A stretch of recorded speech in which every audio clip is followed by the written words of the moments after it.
Hello दोस्तों, नमस्कार। स्वागत है आपका राजस्थान जीके 18+ पर। आज हम शुरू करने वाले हैं 11th क्लास का चैप्टर 1 हिस्ट्री का लेखन कला और शहरी जीवन। इस चैप्टर में दोस्तों हम पढ़ने वाले हैं ऐसे शहर के बारे में जिसके बारे में बिल्कुल लोगों को कम पता है, जहाँ से लेखन कला की शुरुआत हुई थी, जहाँ से शहर में लोग बसना शुरू हुए थे, जहाँ से शहर में बसना लोग सीखे थे, जहाँ से व्यापार शुरू हुआ था।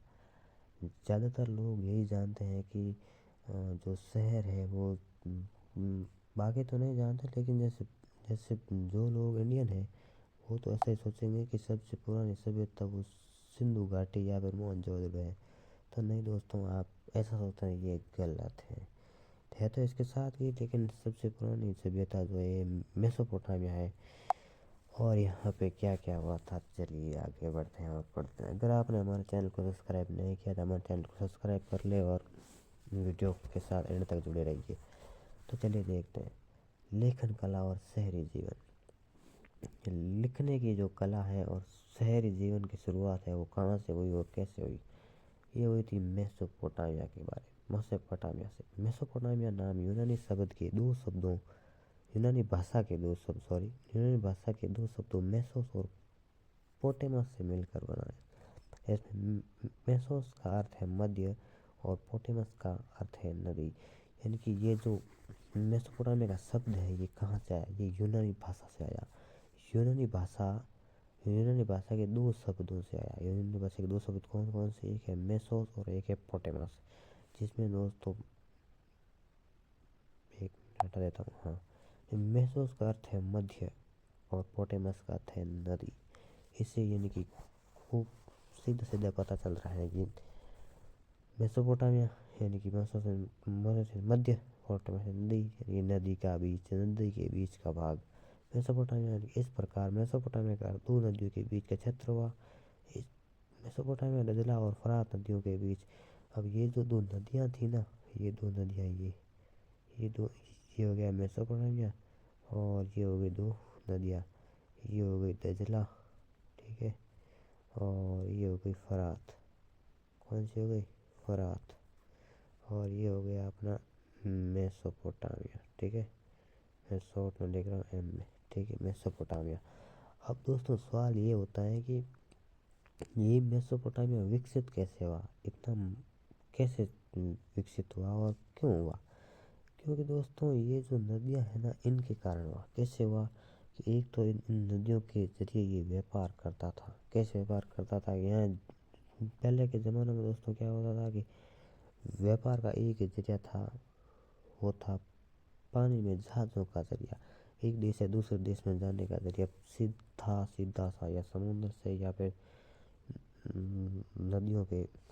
नदियों से जाया जाता था।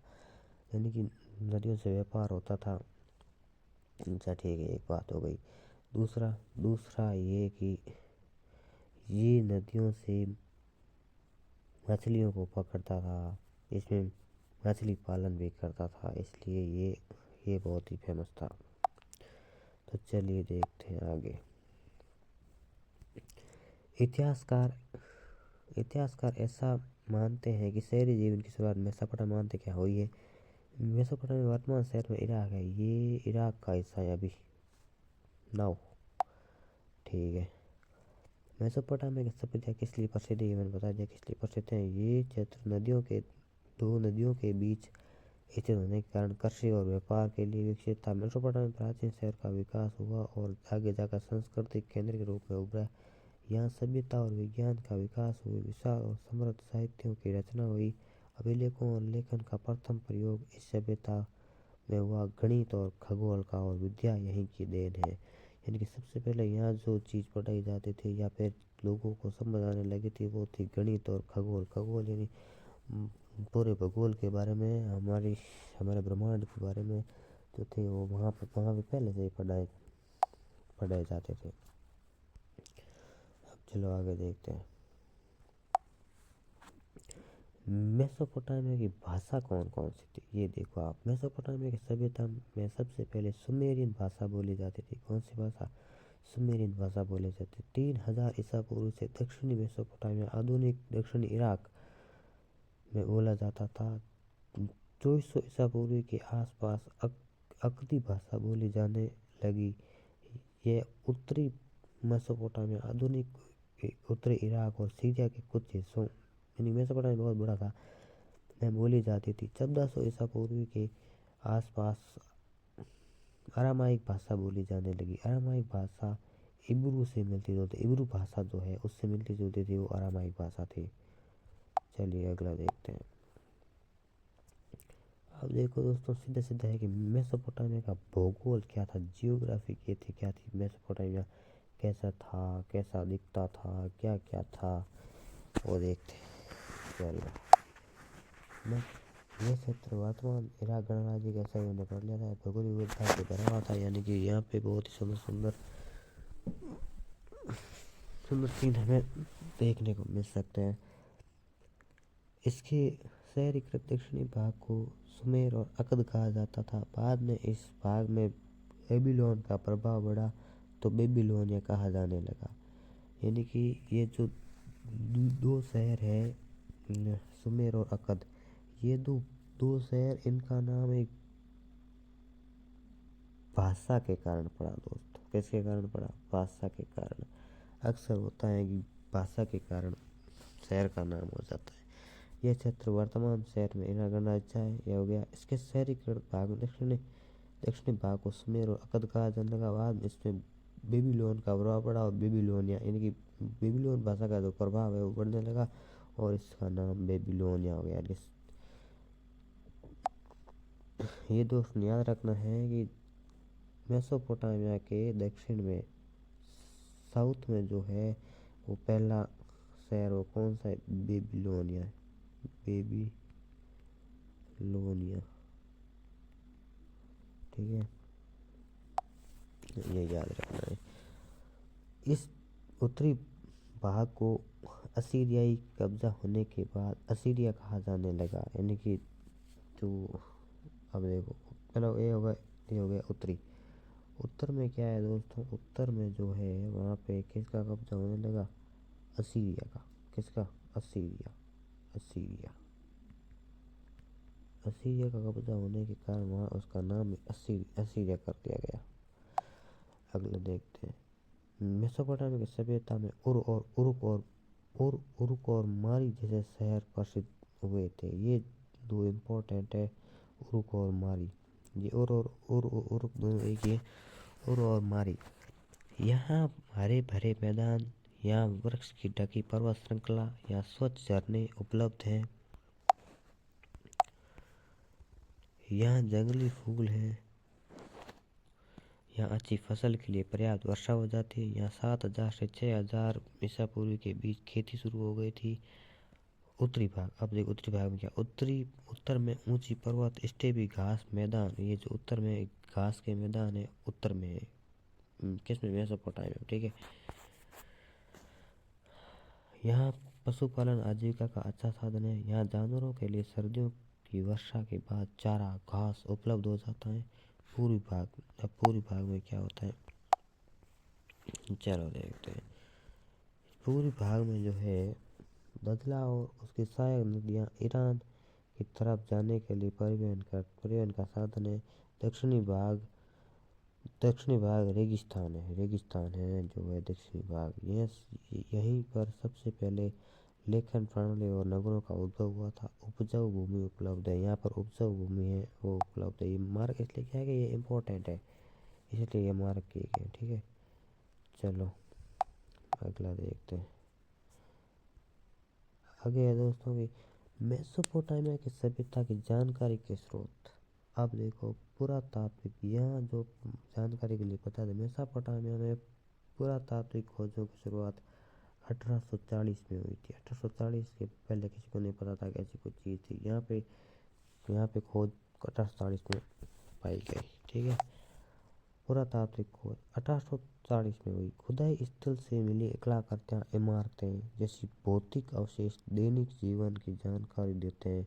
यूनिफॉर्म टैबलेट किलेकार पट्टिकाएं। ये मिट्टी की पट्टिकाएं जो शासन, अर्थव्यवस्था, धर्म और संस्कृति के बारे में विस्तृत जानकारी देते हैं। इसके बारे में बता दो दोस्तों, ये क्या है क्यूनिफॉर्म। क्यूनिफॉर्म जो है मतलब क्यूनिफॉर्म ऐसा बोल सकते हो कि वहाँ जो मेसोपोटामिया में है वहाँ लेखन की कला थी, वो क्यूनिफॉर्म थी। मतलब लिखने की क्या स्टाइल थी पता है आपको। एक ईंट ले ली, ईंट हमारी भाषा में ईंट कहते चाहे, वहाँ पे बोला जाता पट्टिका। क्या बोला जाता?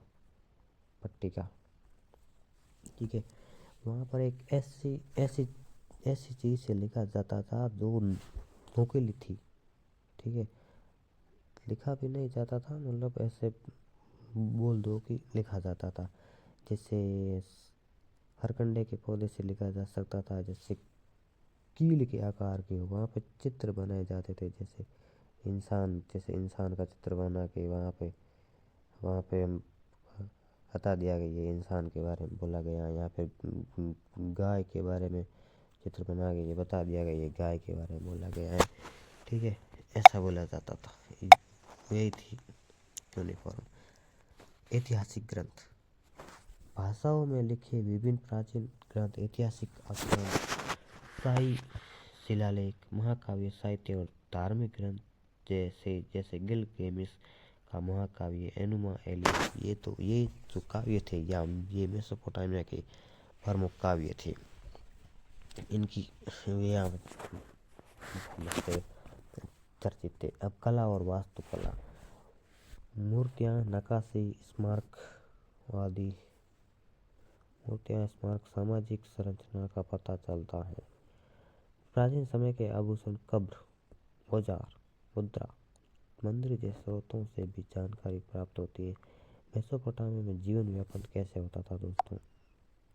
चलो देखते हैं मेसोपोटामिया में जीवन यापन कैसे होता था। पहला, कृषि व्यवस्था। मेसोपोटामिया के दक्षिणी भाग की भूमि बहुत उपजाऊ थी। यहाँ फरात नदी रेगिस्तान में प्रवेश करने के बाद कई धाराएं बनकर बहती थी। इन धाराओं में बाढ़ आ जाने के कारण यह धाराएं सिंचाई की नहरों का काम करती थी। जरूरत पड़ने पर गेहूँ, जौ, मटर और मैसूर के खेतों की सिंचाई होती थी। अब देखो पशुपालन। मेसोपोटामिया के लोग भेड़ और बकरियां पालते थे, जिनसे मांस, दूध और ऊन प्राप्त होता था। ये स्टेपी घास के मैदानों, पूर्वोत्तर मैदानों और पहाड़ों के ढाल में ये पशु पाले जाते थे। यहाँ नदियाँ में मछलियाँ उपलब्ध थी। पहले बता दिया था। गर्मियों में खजूर के पेड़ लगाए जाते थे। किसके पेड़ लगाए जाते? खजूर के पेड़ लगाए जाते थे। अब देखते हैं शहरी जीवन की विशेषताएं, वो क्या क्या थी। मेसोपोटामिया में जो शहरी जीवन की व्यवस्था है ना, विशेषता, वो क्या क्या थी, चलिए देखते हैं। शहरों में बड़ी संख्या में लोग रहते थे। जब किसी अर्थव्यवस्था में खाद्य उत्पादन के अलावा अन्य आर्थिक गतिविधियां विकसित होने लगी, तब किसी एक स्थान पर जनसंख्या बढ़ने लग जाती है। इसके फलस्वरूप कस्बे बसने लगते हैं। ऐसी स्थिति में लोगों का कस्बे में इकट्ठा रहने के लिए फायदेमंद होता है, क्योंकि शहरी अर्थव्यवस्था में खाद्य उत्पादन के अलावा व्यापार, उत्पादन और अन्य सेवाओं का भी महत्वपूर्ण भूमिका होती है। अगला देखते हैं, नगर के लोग आत्मनिर्भर नहीं रहते थे। उन्हें नगर या गांव के अन्य लोगों द्वारा उत्पन्न वस्तुओं या दी जाने वाली सेवाओं के लिए उन पर निर्भर रहना पड़ता है। उनमें आपस में बराबर लेन देन चलता रहता। शहरी जीवन में लोग और असुविधा उपलब्ध भी विभिन्न कार्यों से जुड़े आपस में लेन देन के माध्यम से जुड़े रहते थे। शहरी जीवन में लोग अक्सर अन्य लोगों पर निर्भर हुआ करते थे। शहरी जीवन के जो लोग थे वो आत्मनिर्भर नहीं थे। ये उनकी बहुत बड़ी कमजोरी थी कि वो आत्मनिर्भर नहीं थे। ठीक है, वो लोगों पर निर्भर रहते थे। वहाँ जैसे गांव से उनके यहाँ अनाज पहुँचाया जाता था, वो अन्य लोगों पर।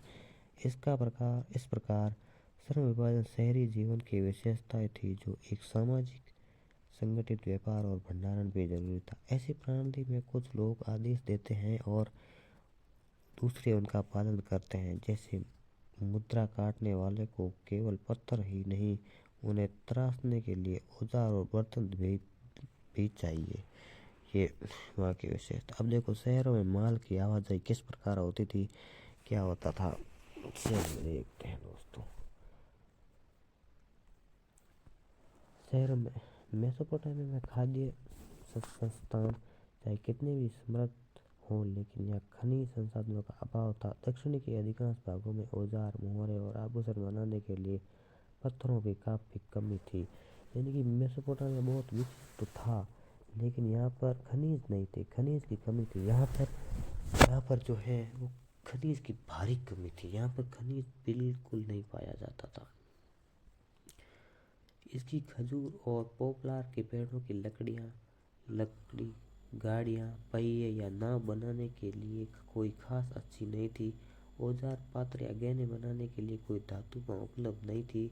इसलिए मेसोपोटामिया ही लोग लकड़ी, तांबा, रांगा, चांदी, सोना, सीपी, विभिन्न प्रकार के पत्थरों और को तुर्की और ईरान अथवा खाड़ी पाक देशों से मंगाते होंगे, जिसके लिए वे अपना कपड़ा और कृषि के उत्पाद काफ़ी मात्रा में उन्हें निर्यात करते थे। वहाँ पे कपड़ा होता था और वहाँ पे होती थी कृषि, उसके अलावा वहाँ पे कुछ था नहीं। वे वहाँ पे निर्यात करते थे और ये सोना चांदी हो गया वहाँ से ही उनका आयात करते थे। ठीक है, अब देखते हैं परिवहन। जो परिवहन का साधन वो कहता, परिवहन का सबसे सस्ता तरीका जलमार्ग था। अनाज के बारे में लदी हुई नाव नदी की धारा में हवा के वेग से चलती हुई जाती थी, जिसमें कोई खर्चा नहीं होता था। जबकि जानवरों से माल की ढुलाई कराने में उन्हें चारा खिलाना पड़ता था। ये उनकी अच्छी बात थी कि ये जो शहर है, ये मेसोपोटामिया दो नदियों के बीच में होने के कारण वहाँ पर जो माल की आवाजाही है वो मैंने पहले बता दिया कि व्यापार कैसे होता था। माल की आवाजाही जहाज़ों से होती थी। वहाँ पे कोई खर्चा नहीं होता था, एक बार जहाज बनाई और काम लगी। अगर बैलों द्वारा अगर होती थी तो वहाँ पे बैलों को चारा खिलाना पड़ता था। ऐसे नहीं हो सकती, चारा तो खिलानी पड़ेगा, ऐसे तो वो बेचारे कैसे चलेंगे। ठीक है ना, तो देखो आगे चलते हैं। मेसोपोटामिया की लहरें और प्राकृतिक जलधाराएं बस्तियों के बीच माल की परिवहन के लिए एक अच्छा साधन थी। जो समुद्र में जो नहरें थी ना, लहरें, उससे मेसोपोटामिया में काफ़ी फ़ायदा हुआ। कैसे फ़ायदा हुआ, चलिए देखते हैं। मेसोपोटामिया फ़ायदा ऐसा हुआ कि जो लहरें थी वहाँ, जो लहरें थी ना, क्या हुआ तुझे अभी, अच्छा ठीक, यहाँ नहीं चलने वाला तो कहाँ चलेगा भाई। ठीक है, लहरों से वो नाव थी, वो नाव से भरी वो आराम से चली जाती थी। ये फायदा है। ठीक है, चलो आगे चलते हैं। अब देखो मेसोपोटामिया की सभ्यता में लेखन कला मेन टॉपिक अब है। लेखन कला की शुरुआत कैसे हुई। मैंने थोड़ा बहुत शुरुआत में बता दिया है, लेकिन आप डिटेल में पढ़ लो। यहाँ के लोग लेखन कला जानते थे, लिखना जानते थे। यहाँ के लोग लेखन के लिए ये लोग मिट्टी की पट्टिका इस्तेमाल करते थे। मैंने बताया था ना अभी, ईंट पट्टिका, मिट्टी की पट्टिका यूज करते थे। लेखन के लिए लोग मिट्टी के पट्टिका यूज करते थे। ध्वनि के लिए किलाकार चिन्ह का प्रयोग किया जाता था। अलग अलग ध्वनि के लिए अलग अलग चिन्ह होते थे। ये मैंने बताया, जैसे गाय के लिए गाय का चिन्ह बना दिया, जैसे बैल के लिए बैल का बना दिया, अनाज के लिए अनाज के दानों का बना दिया, अनाज के पौधे का चित्र बना दिया। ये वहाँ पे ऐसा ही होता था। चलो आगे देखते हैं। अगर दोस्त ऐसा पूछ ले कि मेसोपोटामिया की लिपि क्या थी, क्या पूछ ले लिपि तो ये बता देना आप। लिपि थी किलाक्षर या किलाकार लिपि थी, वो मेसोपोटामिया की लिपि थी। लेखन का इस्तेमाल हिसाब किताब रखने के लिए, शब्दकोश बनाने, भूमि के हस्तांतरण को कानूनी मानव तक, एक सेकेंड, कानूनी मान्यता प्रदान करने, राजाओं के कार्य का वर्णन करने के लिए किया जाता था। मेसोपोटामिया के लिपिक सैकड़ों चिन्ह सीखने पड़ते थे और उसे गीली मिट्टी पर उसे सूखने के लिए पहले ही लिखना पड़ता था।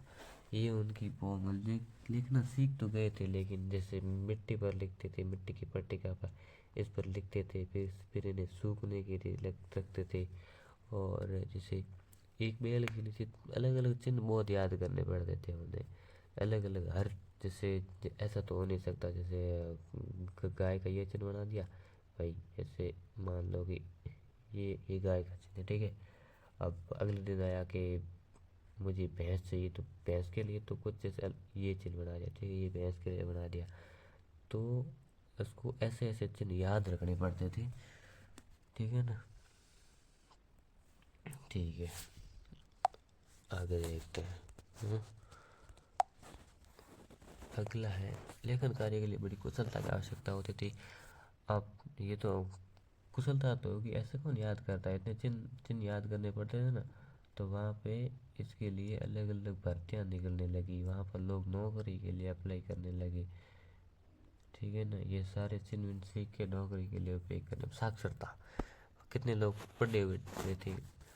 मेसोपोटामिया के लिए बहुत ही कम पढ़े लिखे थे, न केवल प्रत्येक चिन्हों की संख्या के सैकड़ों में भी थी, बल्कि ये कहीं अधिक पेचीदा थी। अगर राजा स्वयं पढ़ सकता था तो वह ये चाहता था कि हस्तपूर्ण अभिलेखों में उन तथ्यों का उल्लेख अवश्य किया जाए। अधिकतर लिखावट बोलने के तरीके को दर्शाती है, यानी लगभग लगभग कुछ चिन्ह तो थे, याद करने थे बस, और कुछ था नहीं उसमें। अब देखो दोस्तों, लेखन कला का विकास। मेसोपोटामिया में जो मिट्टी की पट्टिकाएं पाई गई वो 3200 ईसा पूर्व की है। इन पट्टिकाओं में बेलों, मछलियों, रोटियों आदि के 5000 सूची है, 5000 चिन्हों को उन्हें याद रखना पड़ता था। कितने को? 5000। ये तो उसने मिनिमम बताया, आगे पता नहीं कितने, चार चार 5 हजार तो और ऐड कर ही लो छोटी मोटी।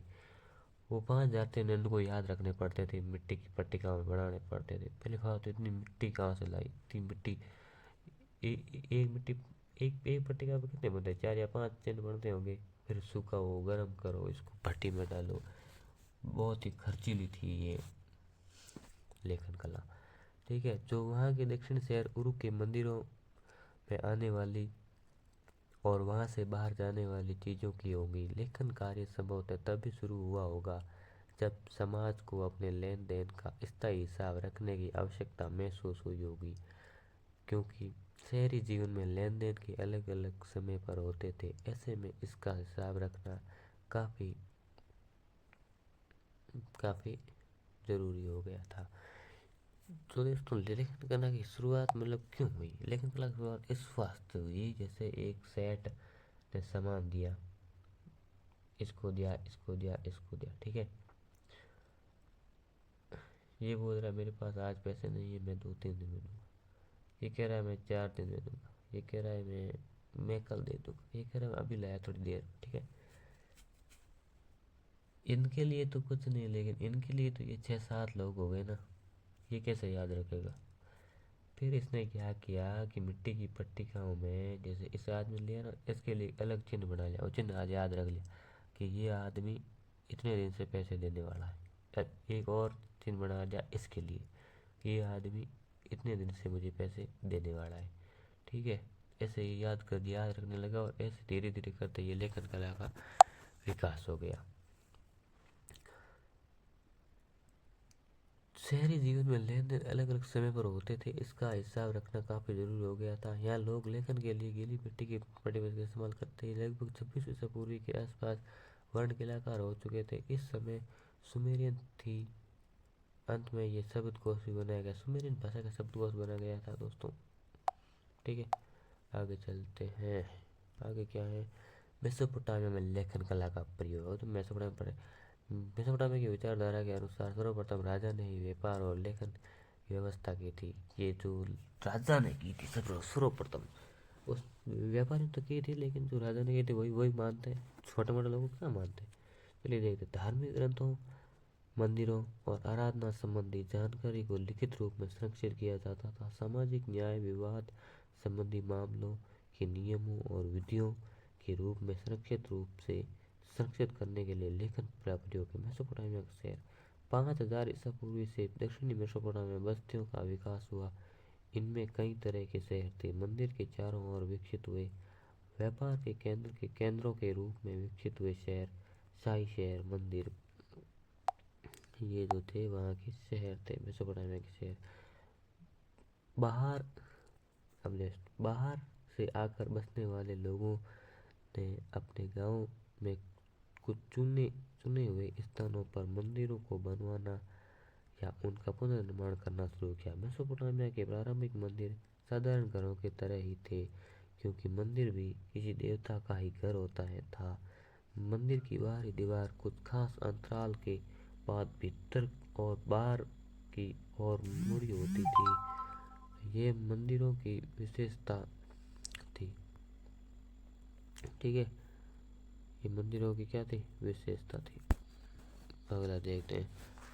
देवता पूजा का केंद्र बिंदु था। लोग देवी देवताओं के लिए अन्न, दही, मछली लाते थे।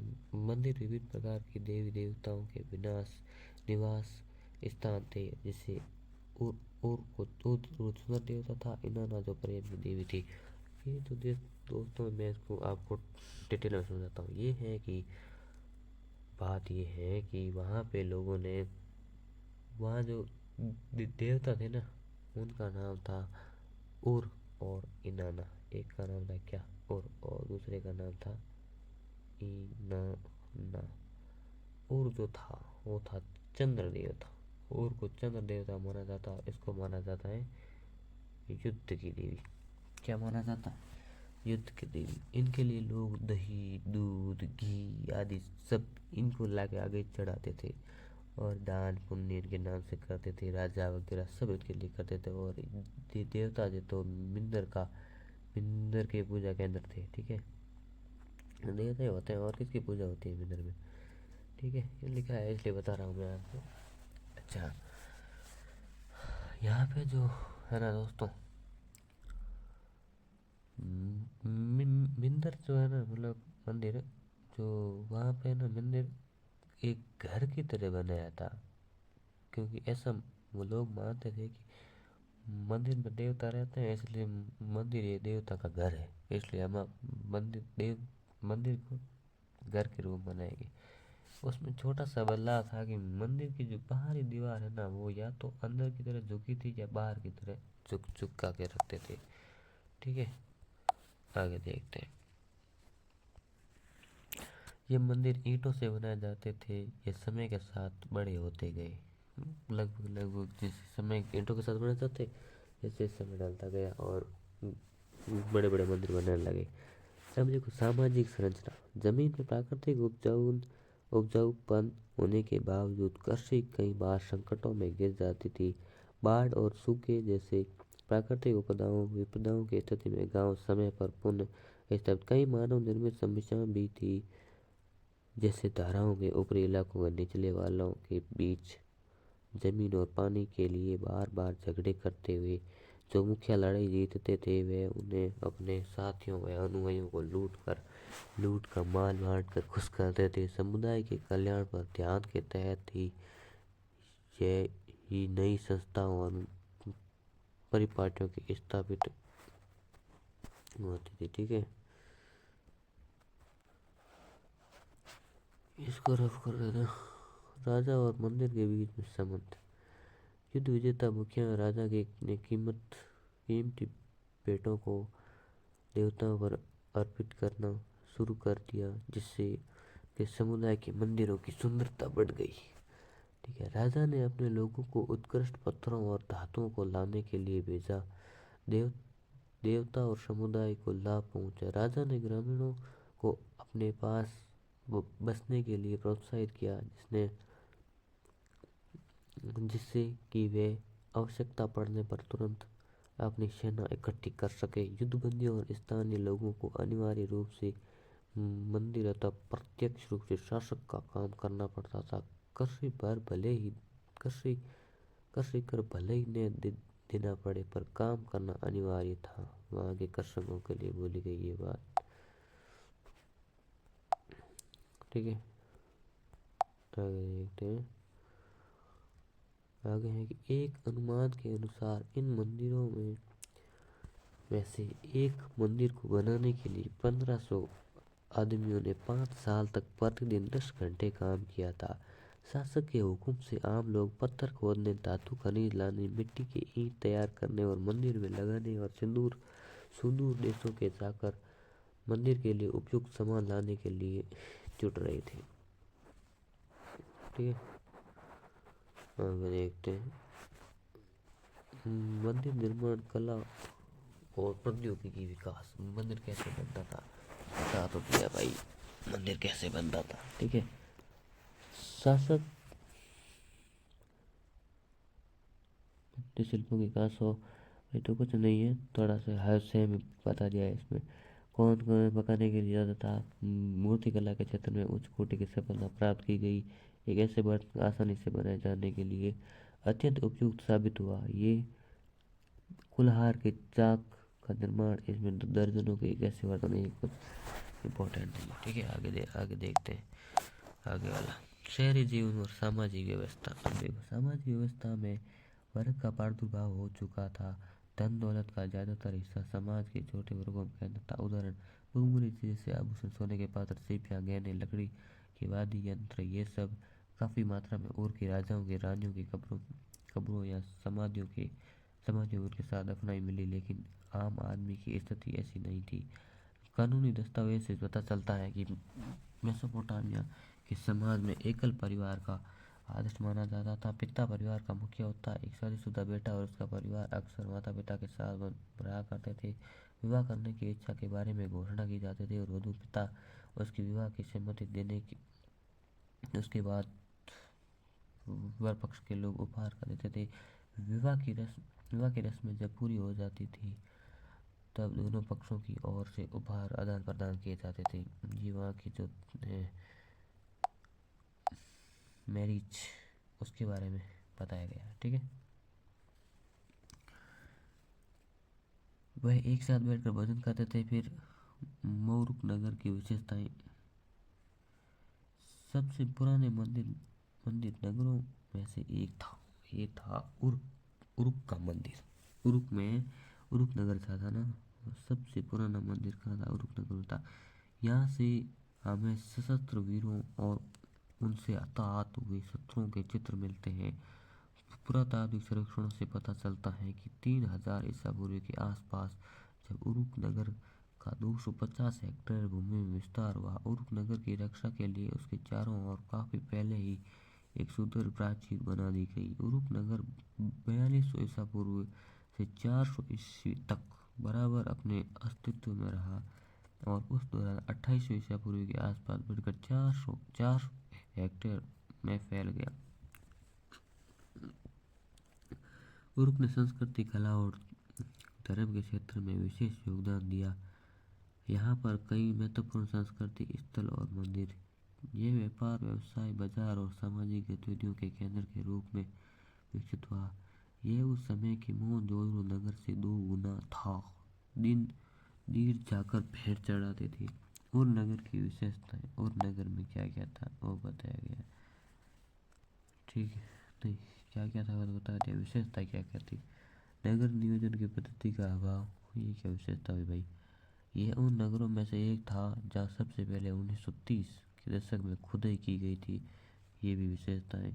उसमें टेढ़ी मेढ़ी व संकरी गलियां पाई गई जहाँ गाड़ियां नहीं पहुंच सकती थी। अनाज के बारे में और ईंधन के गड्ढे से गधे गधे पर लाद कर घर लाए जाते। जल निकासी, नालियों और मिट्टी, ये तो सामान्य नगर के लिए जैसा ही है। नालियों और मिट्टी नालियों और नगर के घरों में, भीतरी आंगन में पाई गई।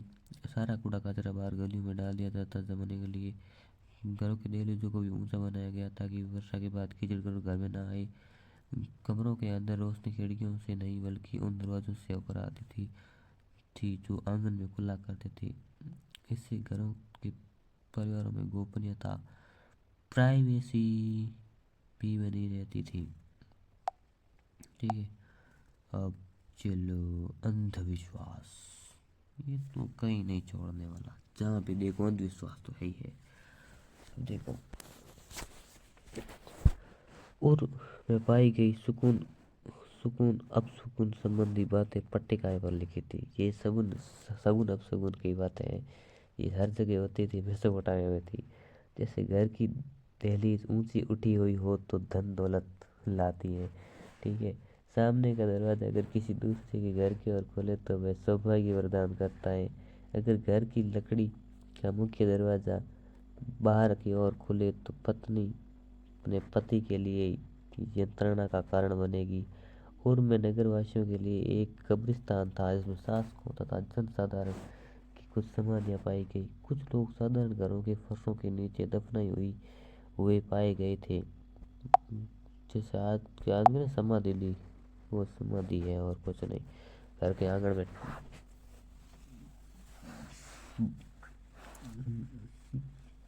कब्र बनाना कब्र बनाए जाते। ठीक है। अब देखो शासक और शासन व्यवस्था।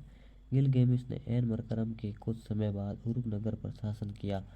महान योद्धा था जिसने दूर दूर तक के क्षेत्रों को जीत कर अपने अधीन कर लिया। असीरियाई शासक अशुरबेनिपल ने बेबीलोनिया से कई मिट्टी की पट्टिकाएं मंगवाकर एक पुस्तकालय में स्थापित किया। नेबुकडनेस्सर ने 625 ईसा पूर्व में बेबीलोनिया को असीरियाई कब्जे से आज़ाद कराया था। काल काल विभाजन को सिकंदर के उत्तराधिकारी द्वारा अपनाया गया था। इसके बाद वह रोम और इस्लाम की दुनिया के बाद यूरोप पहुंच गया। कैसे पहुंचा वो देखिए। पशुचारक क्षेत्र में व्यापारिक नगर, एक मारी नगर। ये नगरों के बारे में बताया जा रहा है। और देखो पशुचारक क्षेत्र में नगर कौन कौन से थे इनके बारे में बताया गया। एक मारी नगर। 2000 ईसा पूर्व के बाद मारी नगर शाही राजधानी के रूप में फला फूला। मारी नगर फरात नदी की ऊर्ध्व धारा पर स्थित था जहाँ खेती की पैदावार कम थी। मारी राज्य में वैसे तो किसान और पशुचारक दोनों लोग होते थे, लेकिन अधिकांश भाग भेड़ बकरियों को चराने के काम करता था। पशुचारक अनाज, धातु के औजारों के बदले अपने पशुओं तथा उनके पनीर, चमड़ा तथा मांस से चीजें प्राप्त करते थे। खारवादोस और किसानों का संघर्ष। किसानों तथा गड़ेरियों के बीच कई बार झगड़े हो जाते थे क्योंकि गड़ेरिये अपनी भेड़ बकरियों किसानों के बोए हुए खेतों से गुजार कर फसल का नुकसान करते थे। तो लड़ाई तो होनी है भाई, अगर उनके खेतों को नुकसान पहुंचेगा लड़ाई कौन नहीं करेगा।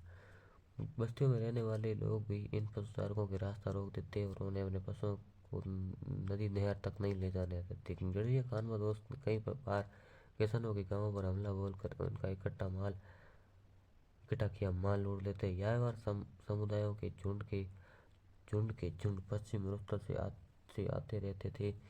समूह गडरिये फसल काटने वाले मजदूर अथवा भाड़े के सैनिकों के रूप में आते थे।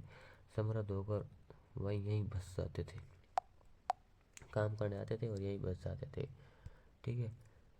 अब देखो उनमें से कुछ ने तो अपना खुद का शासन स्थापित करने की भी शक्ति प्राप्त कर ली थी। ये खाना दोस्त लोग अकदी, अमोराइट, असीरिया, आर्मीनियम जाति के थे। मारी के राजा एमोराइट समुदाय के थे। मारी के राजा एमोराइट समुदाय के थे। उनकी पोशाक वहाँ के मूल निवासियों से अलग होती थी। यह मेसोपोटामिया के देवी देवताओं के आदर के साथ साथ स्टेपी क्षेत्र के देवता डेगन का भी आदर करते थे। मारी नगर की विशेषताएं। अब देखो मारी नगर व्यापार के बल पर समर्थ हुए शहरी केंद्र पर उभरा। मारी नगर एक अत्यंत महत्वपूर्ण व्यापारिक स्थल पर स्थित था जहाँ से होकर लकड़ी, तांबा, रंगा, तेल, मदिरा के नावों के जरिए फरात नदी से व्यापार होता था। घिसाई पिसाई के पत्थर, विकर्मा, लकड़ी और शराब तथा तेल के पीपे ले जाते थे। जलपोत मारी में रुका होता। व्यापार दक्षिणी और तुर्की सिरे के लेबनान में होता था। मारी से माल निकालने के लगभग 10% व्यवहार देना पड़ता था। माल निकाला जाता ना तो वहाँ पे लगभग 10% कर दिया जाता था। ठीक है, हमारी राज्य सैनिक दृष्टि से उतना सबल नहीं था, परंतु व्यापार, जौ और समृद्धि के मामले में अद्वितीय था। ये थी हमारी की। अब देखो जल प्लावन। बाइबल के अनुसार जल प्लावन पृथ्वी पर संपूर्ण जीवन को नष्ट करता है, लेकिन परमेश्वर ने जल प्लावन के बाद जीवन को पवित्र करने की कहानी मैं आपको बताता हूँ। ये जल प्लावन हुआ था, क्या हुआ था? जल प्लावन, जिसमें सभी लोग मर गए थे, लेकिन एक आदमी ऐसा था, इसका नाम यहाँ का यह होगा। एक जल प्लावन, उन्होंने बहुत विशाल एक आदमी को रख लिया, ठीक है, और उसने क्या किया कि सभी जीवों का एक एक जोड़ा नाव में रख लिया। जल प्लावन में सभी लोग तो मर गए, लेकिन उसमें जो जोड़े बने हुए थे वो रह गए, और मनुष्य परंपरा फिर से ऐसे ही चलने लगी, ठीक है। आगे बढ़ते हैं। यूरोपवासियों के लिए मेसोपोटामिया का महत्व। यूरोपवासियों के लिए मेसोपोटामिया इसलिए महत्वपूर्ण था कि बाइबल के प्रथम भाग ओल्ड टेस्टामेंट में इसका उल्लेख हुआ था। ये आपकी किताब पहले पन्ने पे लिखी हुई चीज़ है। ओल्ड टेस्टामेंट में उसका अलग था, इसीलिए यूरोपवासियों के लिए महत्वपूर्ण था, बाकी इसका यूरोपियों के लिए कोई महत्व नहीं था, ठीक है। यूरोप के यात्री और विद्वान मेसोपोटामिया को एक तरह से पूर्वजों की भूमि मानते थे। इस क्षेत्र में पुरातात्विक खोज शुरुआत ओल्ड टेस्टामेंट के सत्य को सिद्ध करने के प्रयत्न में हुई। काल गणना शुरुआत। मेसोपोटामिया की दुनिया का सबसे बड़ी देन काल गणना और गणित विद्वत्तापूर्ण परंपरा है। 1800 ईस्वी के आसपास ऐसी पट्टिकाएं मिली हैं जिनमें गुणा और भाग की तालिका, वर्ग तथा वर्गमूल की जानकारी मिलती है। पृथ्वी के चारों ओर चंद्रमा की परिक्रमा के अनुसार एक वर्ष में 12 महीने का विभाजन, एक वर्ष में 4 हफ्ते, एक महीने में 4 हफ्ते, एक दिन में 24 घंटे, एक घंटे में 60 मिनट, जो आज भी हमारे जीवन का हिस्सा है। ये काल गणना मेसोपोटामिया वासियों से मिला है। ये जो काल गणना है ना दोस्तों, ये मेसोपोटामिया का ही देन है। थैंक यू दोस्तों।